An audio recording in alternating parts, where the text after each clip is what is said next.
Hi, నేను శ్రీదేవి. కొబ్బరి పాలతో ఈ స్వీటు చాలా టేస్ట్ అనేది బాగుంటుంది. దీనికోసం పచ్చి కొబ్బరి చిప్పల్ని మిక్సీలో వేసి పేస్ట్లా చేసుకొని అందులో నుంచి కొబ్బరి పాలు తీసుకోవాలి. 3 కప్పులు కొబ్బరి పాలకి అటుకులు 1 కప్పు అటుకులు పొడి చేసుకోవాలి.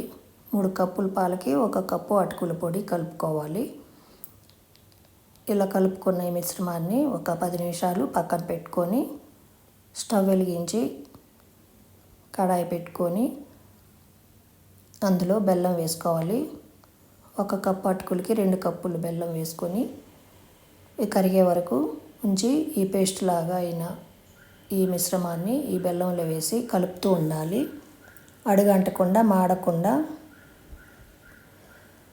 ఇందులో నుంచి ఆయిల్ బయటకు వచ్చే వరకు కలుపుతూ ఉండాలి. ఇది